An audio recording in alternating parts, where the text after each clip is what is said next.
In today's redstone video, I'm going to show you how to build a shop in Minecraft 1.14. But this isn't any old shop. As I'm sure you know, on the Hermitcraft server, me, Iskal and Grian have been working on the Sahara project, which is essentially recreating Amazon in Minecraft, and we've probably spent hundreds of hours on it between us, so for the average Minecraft player it's not really worth thinking about. So I thought I'd show you something that is similar to Sahara, but a little bit more buildable. And I think as far as starts go, this is a pretty solid one. So here is our miniature Sahara store, looking very sleek and very modern. If you do want to build this for yourselves, then this grey wall sticks out 10 blocks from the white concrete at the back, the ceiling sticks out by 4 blocks from the back wall, and the back wall is 9 blocks across. The rest of the dimensions you can kind of pick up from me flying around like this. And of course, if you don't want to build in this style, then completely ignore everything that I've just said and do your own thing. But the important part that we are going to need is the back wall, because that's where our store is actually going to be going. So we're going to punch out a little area right here,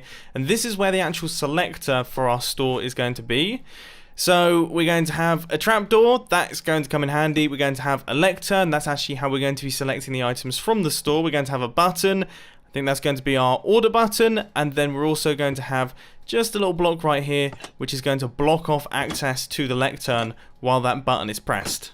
The other things that we're going to need is a little cutout right here, and also a little cutout right here. And I can't help but notice that this gap doesn't look so good, so I think actually what we can do is grab ourselves a log, and also some trapdoors, and then some leaves, and I think we're going to need to deploy a nice looking bush right here. When in doubt, just add a potted plant and things begin to look better. Anyway, next up, it's time to clear out a bunch of space. Now, just because I said it was going to be easier than the real Sahara project doesn't necessarily mean that it's going to be absolutely tiny. I mean, I've taken out 17 blocks from behind our lectern, I've taken out 3 blocks beneath our lectern, and I've gone 5 blocks above the lectern, and I've also taken out 1 extra block on either side of our concrete wall just to allow us to move around in this place.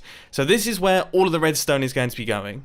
And I'm getting bored of decorating, so let's start chucking some of that stuff around, shall we? Right, I'm going to run a redstone line out from our lectern, and for now, this is entirely customizable, okay? But for my demonstration, I think I'm going to have 8 completely normal items. Okay, so we've got 8 blocks there. 1, 2, 3, 4, 5, 6, 7, 8. And we're going to take the outputs from these and we're going to run them into a red coder. Now that might sound a little bit complicated, but trust me, it's really easy. What a red coder essentially does, it allows us to take independent redstone signal outputs from different levels of signal strength, which makes it sound a lot more complicated than it actually is. Okay, I can promise you that, and they're really, really easy to build. All you have to do is repeat this module that I've just done here a bunch of times. So repeat that over and over. Boom, there it is. So if we take this book right here, which has 15 pages, it has to have 15 pages, and put it into this lectern, and then select a page, for example, page number 5, then you will see that 1, 2, 3, 4, 5. The 5th one is lit up. That is a red coder. That explains it so much better. So that's our selector kind of worked out. Now it's time to start dealing with the ordering. So that's just kind of looking through the items, you're selecting which ones you like. If you like the look of one of the items, then you have to order it by hitting this button right here. And now we're going to connect this up. Now, the beauty of this system is that you can have different order quantities, okay? So the price is always the same, it's always going to cost 1 diamond, but you could buy maybe 1 trident for 1 diamond, so then you get a single item back, but you could also buy a stack of dirt, okay? So you get different order quantities coming out there, and you do those in different ways. So the first one that I'm going to create is I'm going to create single item orders, okay? So these first 3 right here, you're going to get 1 item for 1 diamond. So these are the more expensive items, things like tridents or iron blocks, redstone components, you know, whatever you want to charge 1 diamond for. And the way that we're going to do it is something a little bit like this. So we've got that set up, and then we have some droppers, and it really is as easy as that. The items that you're selling are going to go in here. So for example, I've got some tridents, and I've got some ender chests, and then we need something else.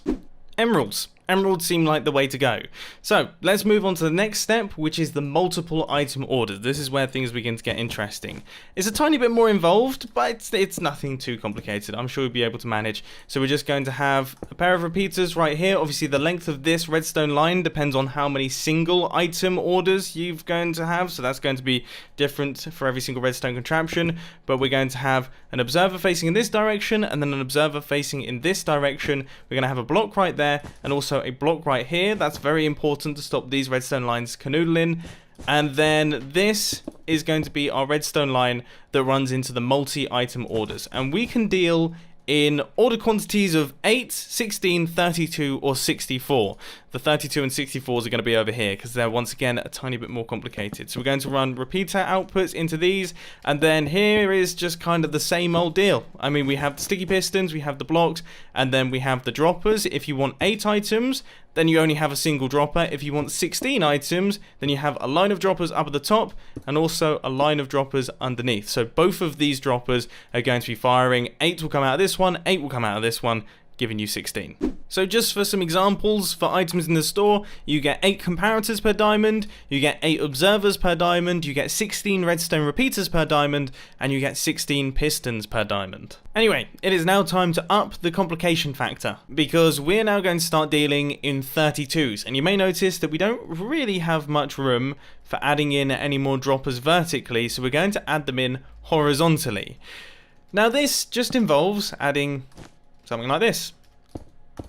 So now we have 2 pistons that extend on this signal strength right here. So when we reach this signal strength, both of these pistons extend. So if we just increase the length of this redstone line right here, both of these blocks will pop up like this, which means that we can then have all 4 of these droppers firing. So 8 will come out of this dropper, 8 will come out of this dropper, 8 will come out of this dropper, and 8 will come out of this dropper, giving us 32 items in total.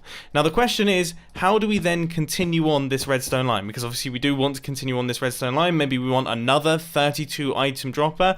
Well, the way that we do it is we place a comparator, we put it into subtract mode, and then we have another comparator running into the side of it, and then we grab ourselves a chest and put one single item on the inside of the chest. That will run into the side of the comparator, and that will mean that the signal strength coming out of this comparator will be 1 lower than the signal strength running into the back of it. So it's essentially doing what this is, but it's adding a bit of an extender in. I really hope that made sense. So I've just added in another 32 item module just in place right there, and you may notice a slight issue, which is that this redstone now runs directly into this piston, which is going to cause us some problems. So when that sort of thing starts to happen, just grab a lever and place it facing downwards like that. That will redirect the redstone signal and stop it from connecting into this piston, because that could be bad news. Now what if we want to do a 64 item dropper?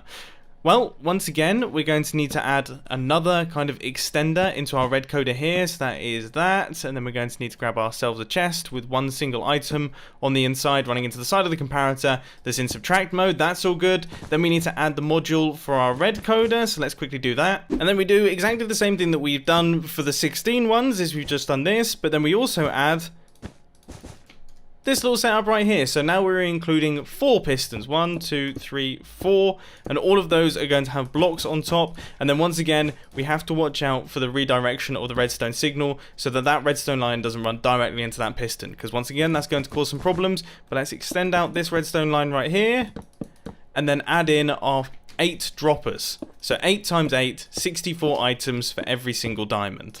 Now I will be the first person to admit that that was not the most exciting in terms of redstone bits and bobs. I mean, it's wow, oh my god, get me away. As I was saying, that all just had to be explained because I really wanted you to understand what on earth is going on here. Anyway, let's move on to the more exciting stuff. Coming back out to the front of the build, we're going to be working in this area here, because this is where our order actually arrives to.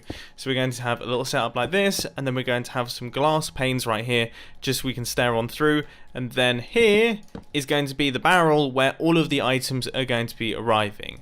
So we're going to have hoppers. Oh no, please tell me I haven't built this at the wrong height. No, I haven't. I panicked a lot then. Okay, so the hoppers actually go up here. Hopper running down into the barrel, and then a hopper running into the side. And then this area here is where our water line is going to be going. You see where that would have been a problem? Anyway, we need to go 1, 2, 3, 4, 5, 6, 7, 8. And then 1, 2, 3, 4, 5, 6, 7. And then we need to make sure that all of this area is covered. Especially this area, because once again, you can see why that would be a problem if it wasn't. Boom, and boom. I didn't actually check, but I'm all good because I'm a professional. I'm warning you, this next bit is kind of barrels galore. Okay, so we're going to have a barrel down here with a hopper running down into the barrel, and then a dropper facing downwards into that hopper, which is running into the barrel. We're then going to have another barrel over here with a hopper running into the side of that barrel. We're then going to have a barrel here, which is going to be on display, so make sure that it's in the orientation that you like. And then a dropper running into the side of that barrel. I will explain what all of these things do as the time comes. So let's start things off with the easy one, which is the receipts barrel. So all we have to do is connect up the dropper into that redstone dot, and that's it. It really is that simple. So this dropper right here, on the inside of it, we've got a bunch of paper that says you owe me 1 diamond. Every single time that we add an item to our order, a receipt will be sent from that dropper into this barrel, and at the end of our order, a number will be displayed, and that's how many diamonds we owe. So, for example, if at the end of our delivery of items, we have this many items inside the barrel, that means we owe 16 diamonds. I mean, I feel like that's fairly self-explanatory, but I just want to make it very clear. So now we're moving on to the final circuit, which is one of the easiest ones, which is the payment circuitry. So all we have to do is take a comparator output from the hopper above our barrel right here, and the first thing that we're going to do is we're going to make sure that the player who's using the system isn't being sneaky and not using diamonds. So we need to have an item filter, and that is as simple as that. I mean, you've seen them all before, and all we have to do is just drag some diamonds across like this, and then put 18 in the first slot. If we bump up to 19, you will see it goes back down to 18. Our item filter is working perfectly, but then we also need to take an extra signal output from this item filter and run it up into this hopper right here, which means that every single time we pay a diamond into the system, it will also unlock this hopper, allowing one of the receipts from our receipt chest to actually drop out. So each time you pay, you owe 1 less diamond. This is how we're going to be keeping track of how many diamonds the player has paid. So the last thing that we have to do is make sure that the player can actually access their items once they've paid all of their diamonds. And the way that we're going to do that is we are going to create a system that looks a little bit like this. We've got a redstone block going across right here, and we need to run an output into that piston right there, which seems easy enough, but actually we're surrounded by a bunch of things, so we're kind of going to have to snake around a little bit. We're going to run a repeater out like this, and then we're going to have to run that into a block, and then we're going to have to run that redstone line round like that. But that is everything. At least I hope. I really hope. Not quite. Not quite. We need to place a button next to the dropper, because otherwise you're not going to be able to pay anything. And then we also need to place a trapdoor next to the dropper as well, just so you can't fiddle with the dropper at all while the payment is going through. I don't know if that would actually change anything, but still, I mean, it's good to have as a precaution. Then the final thing that we have to do is obviously take our book and actually add in all of the names of the items that we have on the inside of the system. I can't even remember what I put in here. What? Tridents? This is meant to be a redstone shop. I must have missed the memo on the first 3 droppers. Anyway, there is one more thing too, and it is a tiny, tiny detail, but it's something I totally forgot about. Barrels are solid blocks, and we've got redstone running directly into it, which means that that hopper is powered. So once again, we need to do the old redirect jobby. Just do a little bit of that, and that will sort it. So now that that's all fixed up, I think it's time for a spending spree. Let's give this thing a tester. Okay, so everything is empty. Everything should be ready to go. So let's start this thing.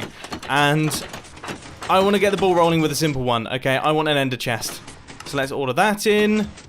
There we go, it's in the barrel. I can't access the barrel until, of course, I pay, which we have now got a receipt in there. Okay, so let's go 8 comparators. I fancy those. Nice, they're all flowing into the system.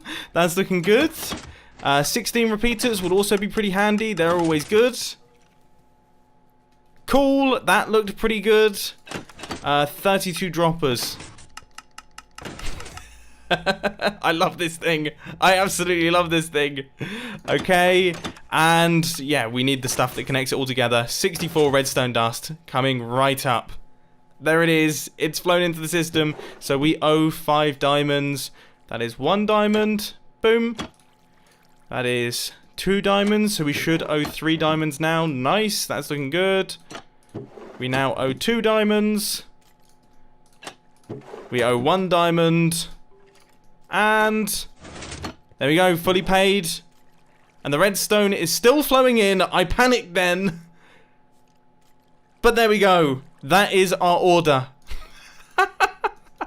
So there we go. Miniature Sahara store, all done and dusted. And the best news is, you've been able to build it yourselves without spending hundreds of hours. Fantastic. Anyway, I really do hope that you enjoyed. If you did, please sure to hit that like button. And if you really loved it, then make sure to subscribe. But thanks for watching, guys. This has been Mumbo, and I'm out. I'll see you later.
One.